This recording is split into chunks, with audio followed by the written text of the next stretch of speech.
Vous avez un produit ou une marque à promouvoir, un événement à médiatiser, une annonce importante à faire diffuser pour le public béninois et même à l'international.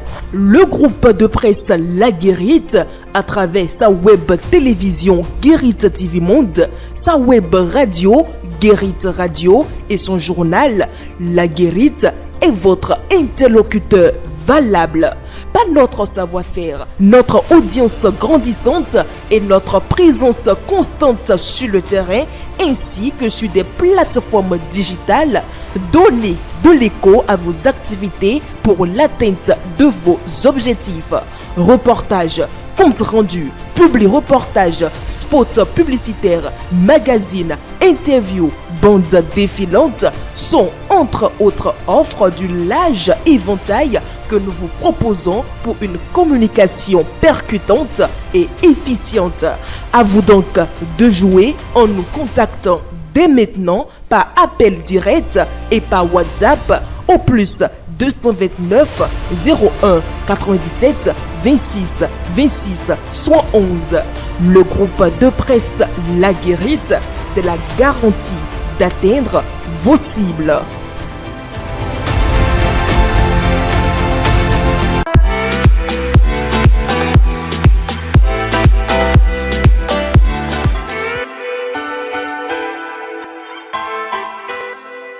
Mardi 22 avril 2025, mesdames et messieurs, tout le plaisir est pour nous de vous retrouver dans votre émission matinale Le Meilleur Réveil. Nous y sommes donc pour le compte de ce jour. Bérangère Bourlian est déjà sur ce plateau dans quelques instants. Nous allons donc la retrouver dans les deux premières rubriques de cette émission, la revue des titres, le bulletin d'information. Mesdames et messieurs, on se retrouve tout juste après cette virgule publicitaire.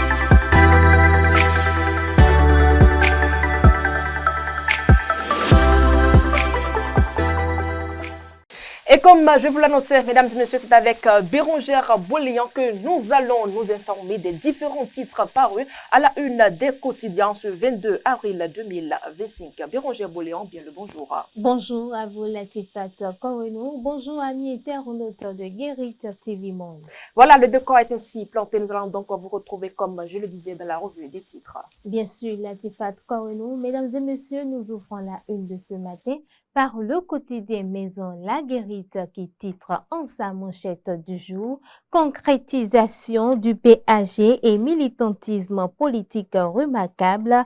Adidjatou Matisse, une Amazone engagée, une défense convaincue des réformes du gouvernement, une PR angulaire de la mobilisation des femmes et de la consolidation du BR dans la 19e circonscription électorale et au plan national.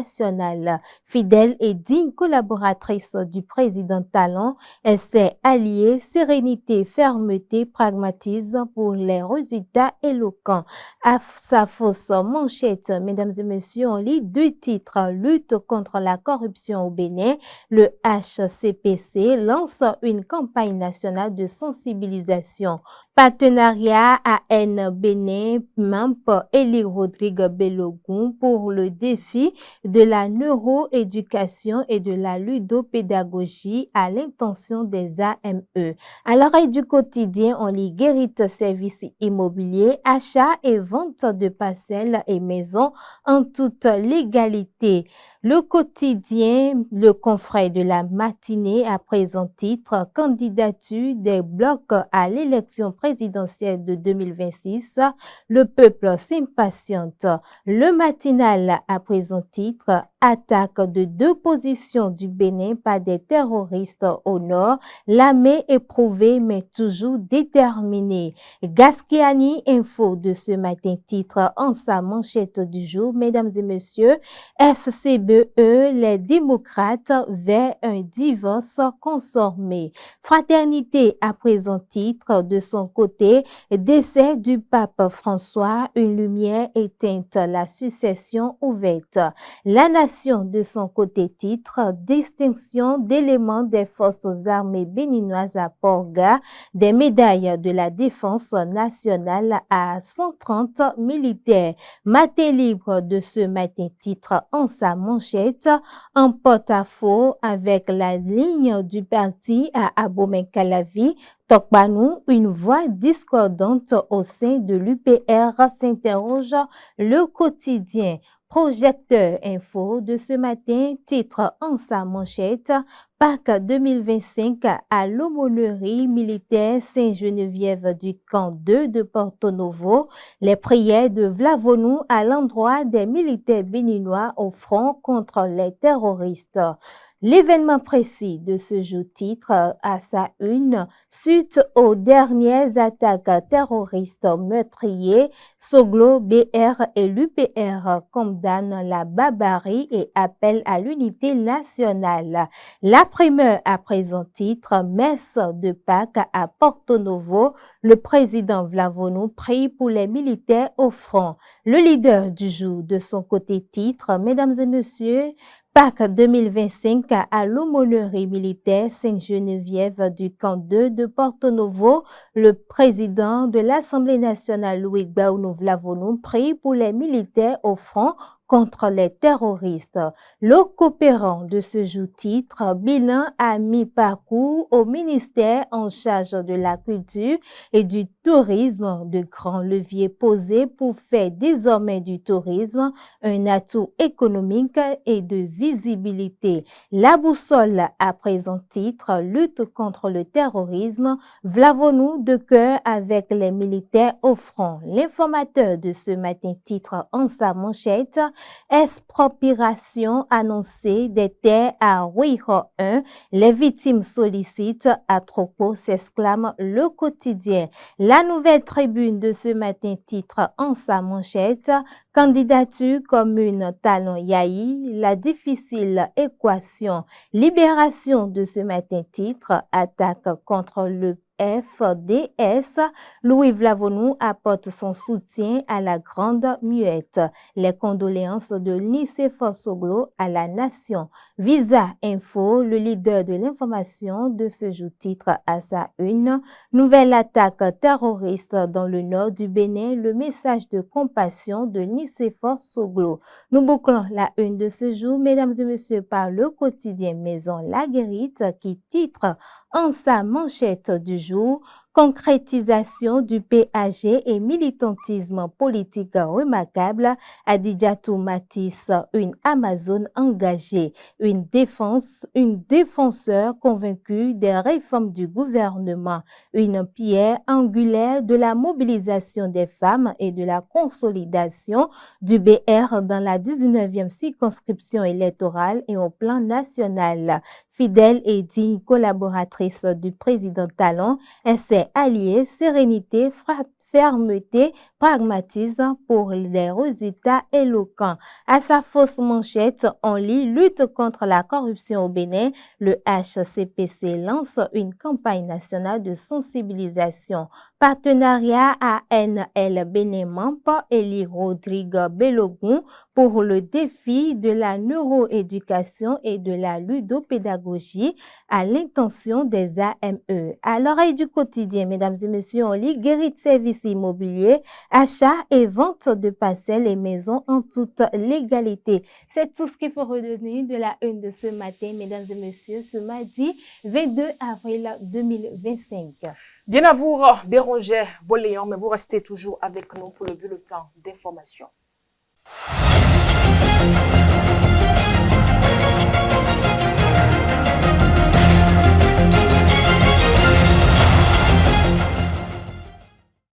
Mesdames et messieurs, bienvenue dans ce bulletin d'information. En bref, des corps déposés à la morgue de l'hôpital de zone de Dassa sont abandonnés depuis plusieurs mois, voire des années. Le procureur de la République près le tribunal de première instance invite les parents ou les proches ainsi que des unités de police concernées à faire la lumière sur ces corps ou à venir les retirer au plus tard le 20 mai 2025 à 10h. Date de rigueur. Passé ce délai, avertit le procureur, il sera procédé à l'inhumation groupée de ces dépouilles mortelles par les services compétents.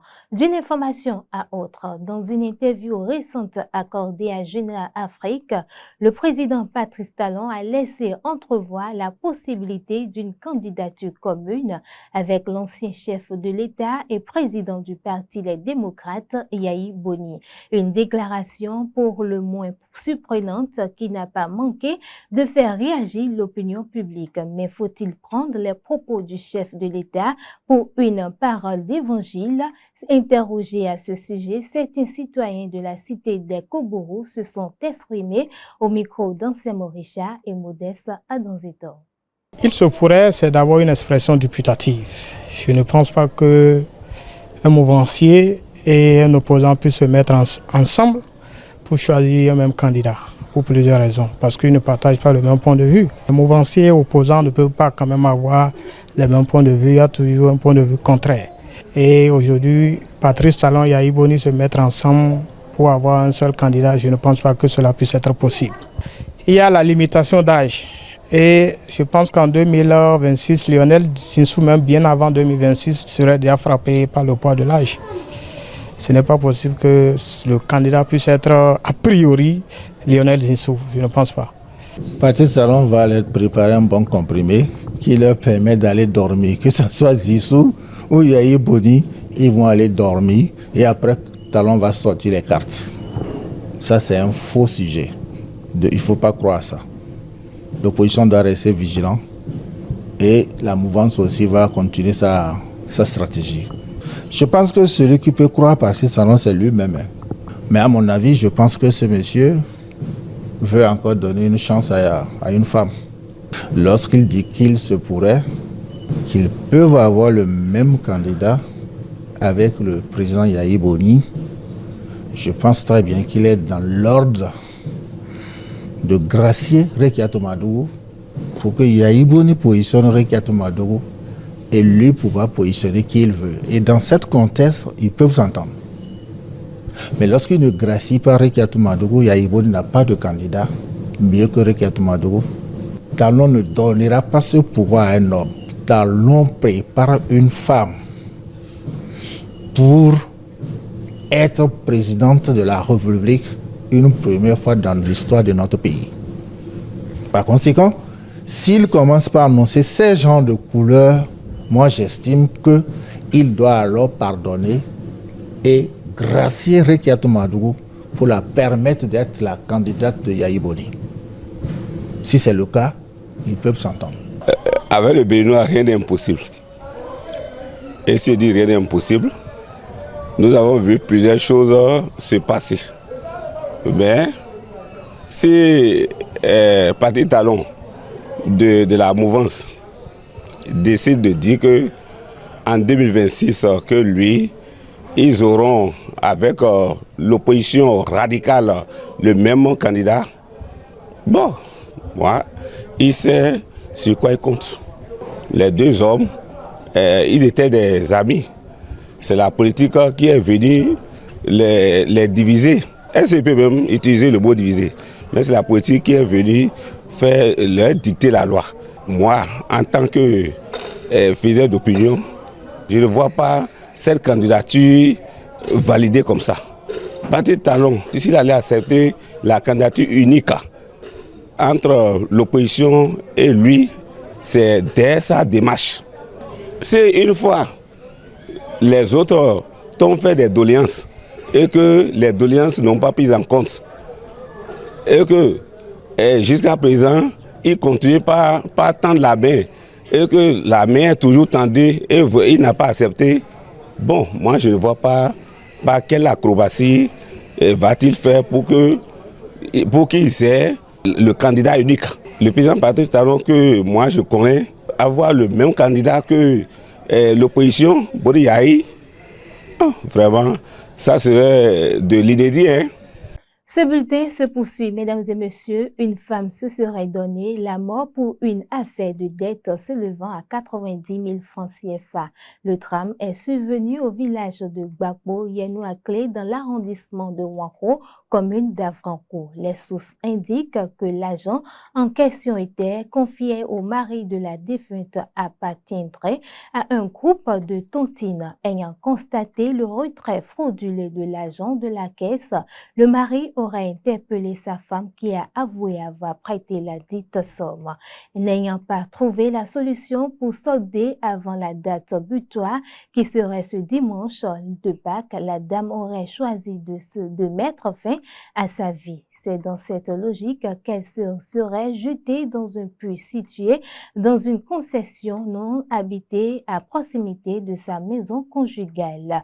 En sport, pour terminer ce bulletin d'information, mesdames et messieurs, comme annoncé, le tirage au sort du championnat africain de football scolaire a eu lieu ce lundi à Accra, lors de la cérémonie marquée par les présences de l'Ivoirienne Clémentine Touré et du Ghanéen Asanoa Guia. Le Bénin a fini par être classé dans le groupe A aux côtés du pays hôte, le Ghana. Le Maroc et le Malawi complètent cette poule A. C'est tout ce qu'il faut retenir de ce bulletin d'information, mesdames et messieurs. Merci à vous, Bérangère Boléon. C'est terminé pour les deux premières rubriques de cette émission. Mesdames et messieurs, on fait à présent une courte pause publicitaire. On se retrouve tout juste après. Vous organisez un mariage, un anniversaire, un baptême, un séminaire, un spectacle, un meeting politique ou tout autre événement, Guérit TV Monde vous propose un service de sonorisation professionnelle de meilleure qualité. Pour plus d'informations, contactez-nous au +229 91 19 10 10. Guérit TV Monde, le leader des web TV.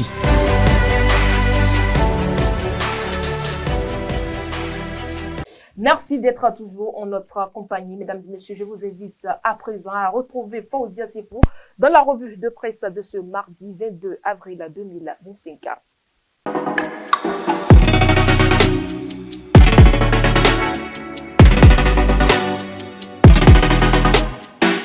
Amis de la revue de presse, bonjour. À la une du quotidien La Guérite paru ce mardi 22 avril 2025, concrétisation du PAG et militantisme politique remarquable. Adidjatou Matisse, une Amazone engagée. Selon le Canada Konaboué, c'est une défenseur convaincue des réformes du gouvernement. Une pierre angulaire de la mobilisation des femmes et de la consolidation du BR dans la 19e circonscription électorale et au plan national. Fidèle et digne collaboratrice du président Talon, elle sait allier sérénité, fermeté, pragmatisme pour des résultats éloquents. Dans sa plume, Shamsdine Badarou nous apprend que dans le paysage politique béninois, rares sont les figures féminines qui inspirent à la fois respect, loyauté et efficacité. Adidjatou Matisse, ministre du Travail et de la fonction publique, incarne avec brio cette posture d'Amazone engagée, véritable pilier du programme d'action du gouvernement PAG et actrice stratégique du parti Bloc républicain BR que dirige le ministre d'État Abdoulaye Biotchane. Une exécutante et défenseur convaincue des réformes du gouvernement poursuit mon journal. Depuis l'avènement du régime de la rupture, Adidjatou Matisse s'est imposée comme une exécutante convaincue des réformes initiées par le président Patrice Talon. Femme d'action, elle a su mettre en œuvre ou traduire un acte concret avec rigueur et détermination dans son département ministériel la vision du gouvernement, notamment les projets liés à la modernisation de l'administration publique, à la rationalisation des ressources humaines de l'État et à la promotion d'une gouvernance responsable. Tout ceci au profit des travailleurs en activité comme ceux à la retraite. Nous restons toujours en politique pour retrouver Matin Libre qui affiche en manchette un porte-à-faux avec la ligne du parti à Abou-Menkalavi. Victor Tokpanou, une voix discordante à l'UPR, s'interroge le journal. En détail, on retient qu'alors que l'ancien chef d'arrondissement de Glodjigbe a été sanctionné par son parti à Abou-Menkalavi, Victor Tokpanou, cadre de l'Union progressiste Le Renouveau UPR, a surpris en désavouant sa formation politique et ses dirigeants. Le confrère de la matinée s'intéresse à la candidature des blocs à l'élection présidentielle 2026. Le peuple s'impatiente. Et parlant de la candidature commune Talon-Yahi, Nouvelle Tribune trouve que c'est une équation difficile. Castiani Info placade, FCBE et démocrates vers un divorce consommé. L'autre information largement relayée par les journaux est l'attaque terroriste contre les forces de défense et de sécurité. Projecteur Info, La Primeur, Le Leader du Jour, La Boussole, Libération. L'événement précis nous informe que le président Vlavonou a adressé des prières à l'endroit des militaires béninois au front contre les terroristes lors de la célébration de la Pâque à l'aumônerie militaire Saint-Geneviève de Camp 2 de Porte-Nouveau. L'événement précis et Visa Info note que Soglo, BR et UPR condamnent la barbarie et appellent à l'unité nationale. Le matinal, quant à lui, placade attaque de 2 positions du Bénin au nord Bénin. L'armée est éprouvée, mais toujours déterminée. En détail, on retient que 2 positions de l'armée béninoise ont été attaquées dans le nord du Bénin le jeudi 17 avril 2025 par des individus armés non identifiés. Ces attaques ont été enregistrées au point triple et au niveau des chutes de Koudou dans le parc W et se sont soldées par la neutralisation de 11 terroristes. Du côté des forces de défense et de sécurité, 8 morts et 13 blessés sont à déplorer. Éprouvée par cette énième barbarie, l'armée béninoise reste déterminée à ne pas céder aucun centime du territoire national à ces divorcés sociaux, rapporte le quotidien de Dundee. Et pour finir, décès du pape François, les journaux en parlent ce mardi. Fraternité en a consacré un dossier. Décès du pape François. Une lumière éteinte, la succession ouverte. Impression de quelques évêques, prêtres, fidèles, pasteurs et imams. Dans les coulisses de l'élection du nouvel pape de Rome, un pape africain, pourquoi pas? Le matinal, La Nation, Projecteur Info, l'événement précis, le leader du jour, Visa Info nous apprennent deuil dans l'église catholique. Le pape François s'en est allé ce lundi de Pâques. Une pluie d'hommages au souverain pontife. Toujours dans la même dynamique, l'informateur nous dévoile les noms des candidats à sa succession. Selon le journal La Boussole, les cardinaux Aveniline et Sarah sont à la tête pour la succession du pape. Fin de cette revue de presse. À bientôt. C'est terminé pour aujourd'hui, mesdames et messieurs. Merci d'avoir été des nôtres. On se donne donc rendez-vous demain, mercredi 23 avril 2025 pour le tout prochain numéro de votre émission matinale. D'ici là, portez-vous bien et prenez soin de vous.